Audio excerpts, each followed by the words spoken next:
Hello everyone, this is Arwen from Even Star with Monday Movie for this week, and the topic is the ultimate choice. If you don't invest in your well-being, what is it going to cost you in the future?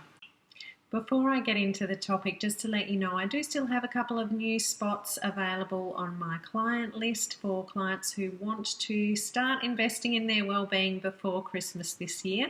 So please feel free to get in touch with me. I'll put a link below for you to do that. Okay, so when was the last time that you said to yourself, I don't have time in relation to something that you know is good for you? So doing some exercise, meditating, going to organic grocery shop to buy some beautiful fresh fruit and vegetables, or perhaps you've said to yourself, I can't afford it in relation to something again that you know is good for you. So perhaps a gym membership or a holiday. If you have found yourself saying either of those things recently, then this is certainly the video for you. So it's timely to think about this kind of topic at the end of the year when you tend to take stock. You tend to think about what you have achieved during the year, what you haven't achieved. Are there goals to do with your health and well-being that you haven't achieved in 2017 that you're starting to think about, well, what can I do about that in 2018? So it's very easy, of course, to make yourself big promises on the 1st of January, but then fail to keep them after even a few days or a few weeks for some people into their New Year's resolutions. So at this point, it is therefore worthwhile considering what you are prioritising. What do you spend your time and your money doing if it's not on looking after your health and well-being? You might want to check out my blog on common things that people spend money on because they think that they are good for them, even though in actual fact they're unhealthy. I'll put a link to that blog below as well. So the bottom line really is, if you don't make time for wellness, then at some point in the future you're going to need to make time for illness. If you don't spend money on your own health and well-being, then at some point you're going to need to invest money in healthcare because you're ill or you're injured.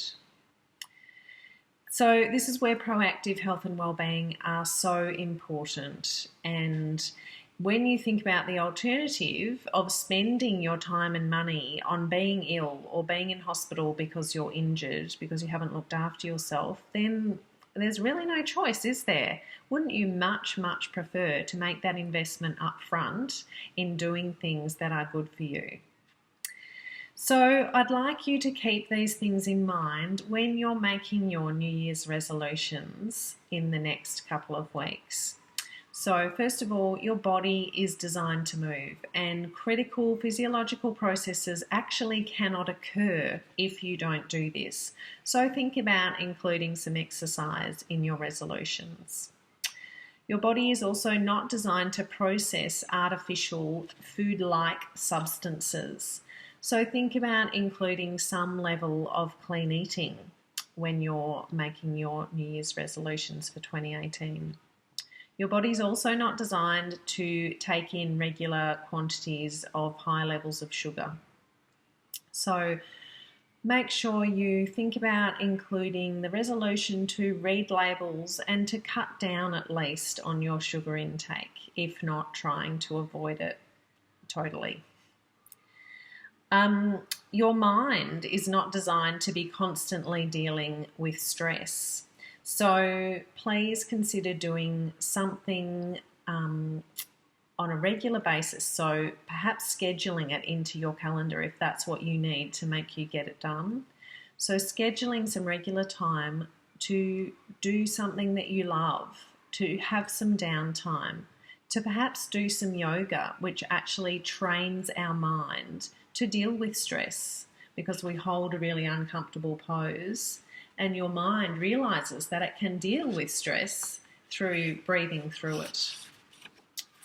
So every aspect of your health and well-being is impacted by the quality and quantity of sleep you get. So I've done several blogs on this year because it is a really popular and really important topic. So make sure that you include in your resolutions that you are going to get a decent number of hours of sleep each week, and that you are going to resolve to get off screen an hour before you're wanting to go to sleep. So your brain, your mind, and your spirit also just need some time to be. So resolve for 2018 to perhaps take up meditation, or at least take up a mindfulness practice where you let yourself just sit in the sun, listening to the breeze in the trees and doing nothing. So if you are in the unfortunate position where your well-being is already compromised, so you're already experiencing some kind of pain or illness, then now is the time to spend some time and money on understanding the underlying causes of your well-being issue. If you do not treat the underlying causes, if you're just spending your time and money on treating symptoms, then your condition is going to keep coming back.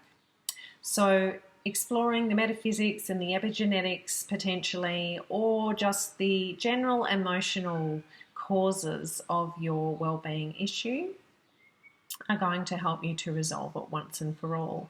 And Reiki and other energetic therapies can help you to do this. So they will help you even if you don't consciously know what the causes are. So if you'd like any more information about anything I've covered in this topic, or you have any other questions or suggestions for me, then please do get in contact with me. If you'd like to book an appointment for a wellbeing assessment and some Reiki, then please click on the link below to do that now. Have a great day. Bye.